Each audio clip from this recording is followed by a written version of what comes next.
بسم الله الرحمن الرحيم. السلام عليكم ورحمة الله وبركاته. نحمده ونصلي على رسوله الكريم. أما بعد فأعوذ بالله من الشيطان الرجيم. بسم الله الرحمن الرحيم. ما سلككم في سقر قالوا لم نكن من المصلين.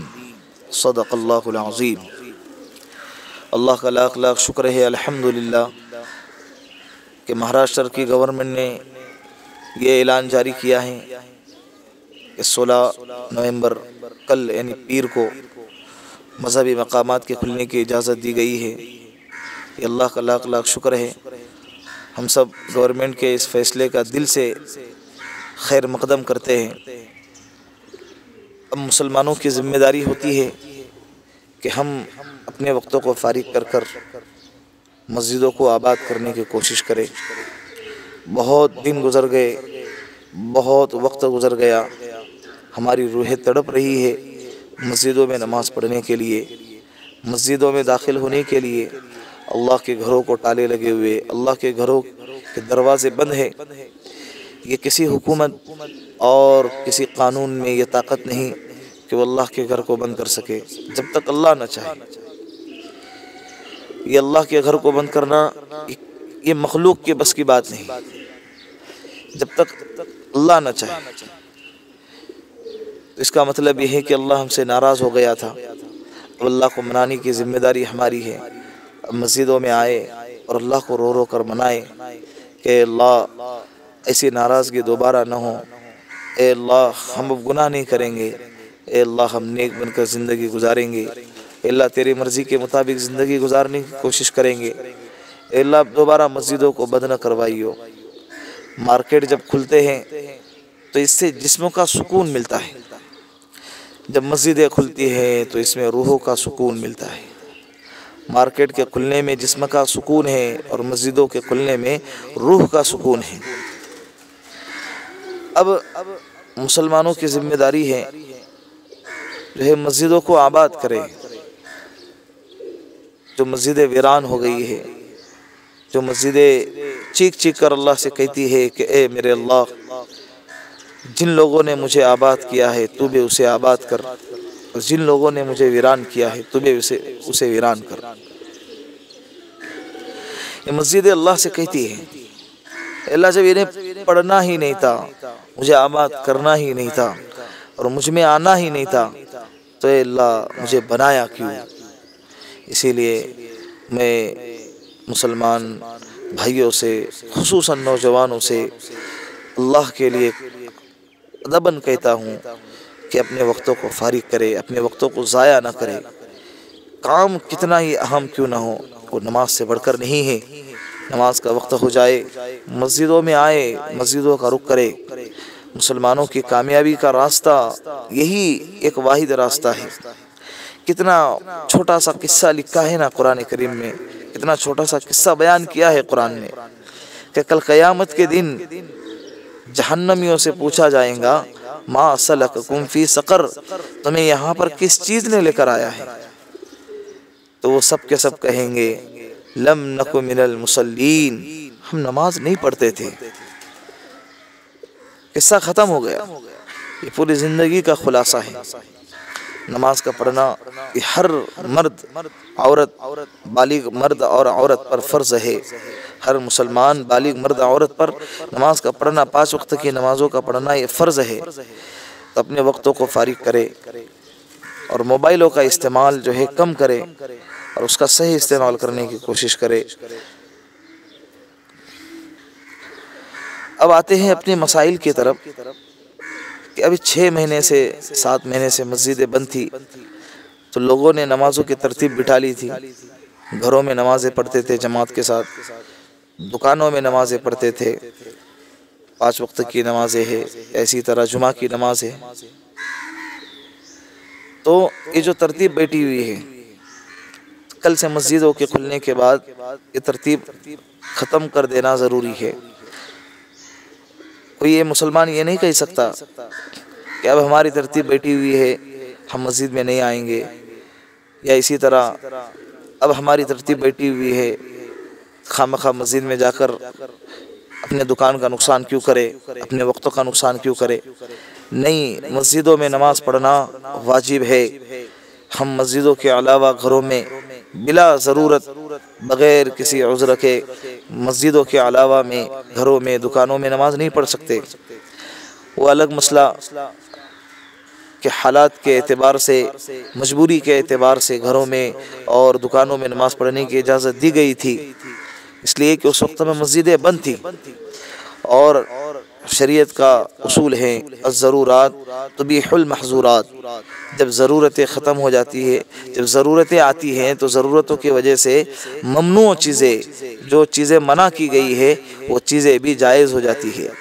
تو ضرورت تھی، مسجدیں بند تھی، تو اب ضرورت تھی نمازوں کی پڑھنے کی جماعت کے ساتھ، تو گھروں میں جماعت بنا کر نماز پڑھنے کی، اور اسی طرح دکانوں میں جماعت بنا کر نماز پڑھنے کی اجازت دی گئی تھی۔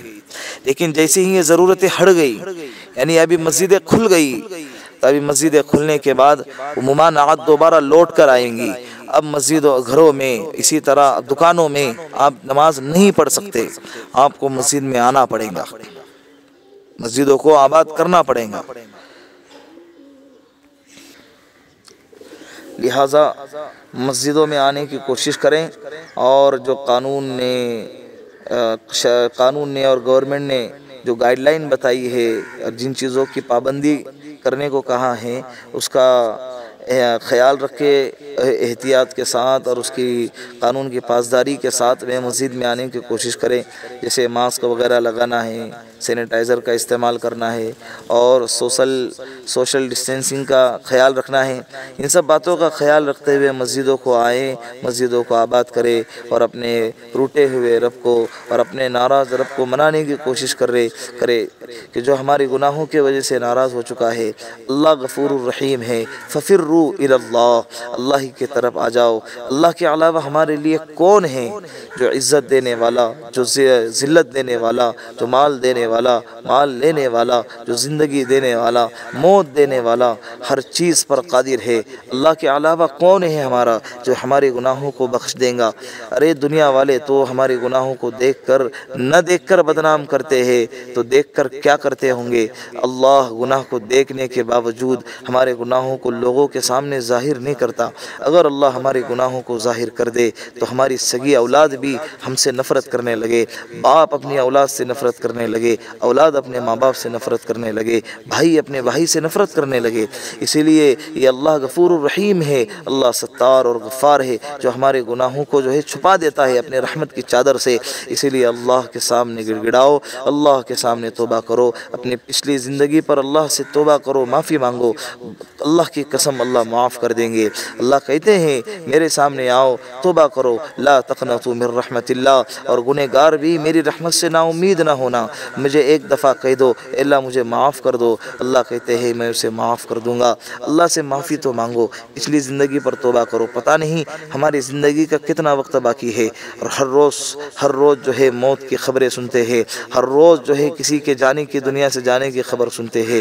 ایک دن وہ بھی آئیں گا کہ ہمارا بھی دنیا سے جانے کا وقت آئے، اور ہماری بھی موت کی خبریں گردش کرنے لگے، سوشل میڈیا پر، انٹرنیٹ پر، فیس بک پر، اور گلی محلوں میں، مسجدوں میں اعلان ہونے لگے کہ فلاں کا انتقال ہو گیا، اور اس فلاں میں ہمارا نام بھی شریک ہو جائے۔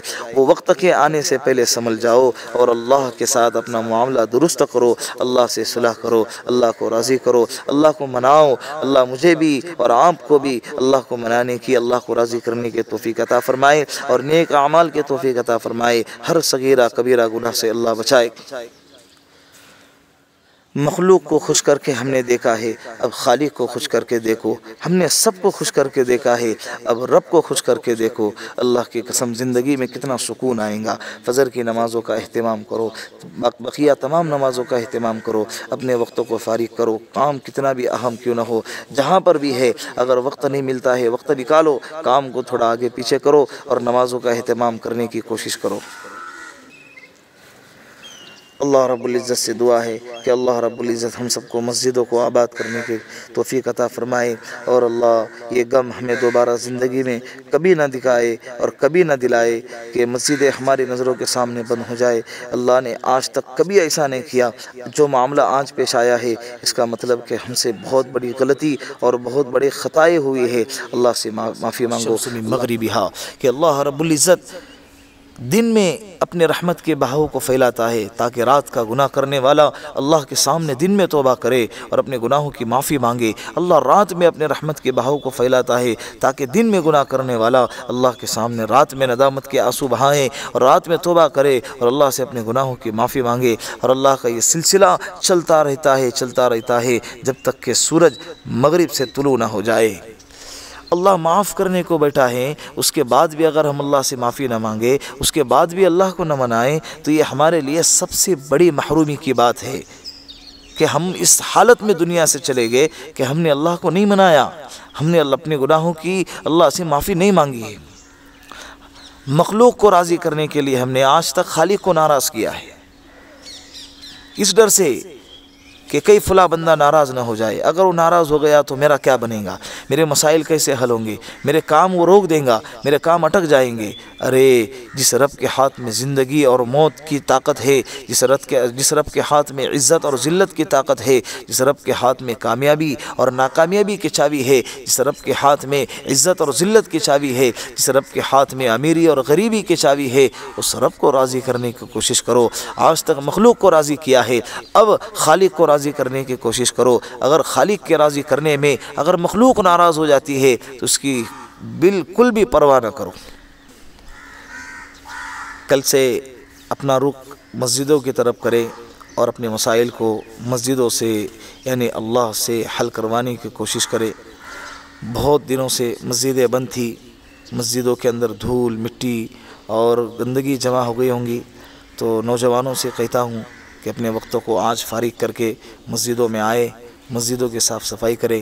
اس طرح سے ہم اپنے گھر کو گندا ہوتا ہوا نہیں دیکھ سکتے، اپنے گھر میں گندگی برداشت نہیں کر سکتے۔ یہ اللہ کا گھر ہے، مسجد اللہ کا گھر ہے، پھر مسجدوں کے اندر اور اللہ کے گھروں کے اندر گندگی کیسے برداشت ہو؟ اس لیے آدھا ایک گھنٹہ اپنے وقتوں کو فارغ کر کے مسجدوں میں آئے، مسجدوں کو صاف کرے، مسجدوں کو دھوئے، سب مل کر صاف کرے۔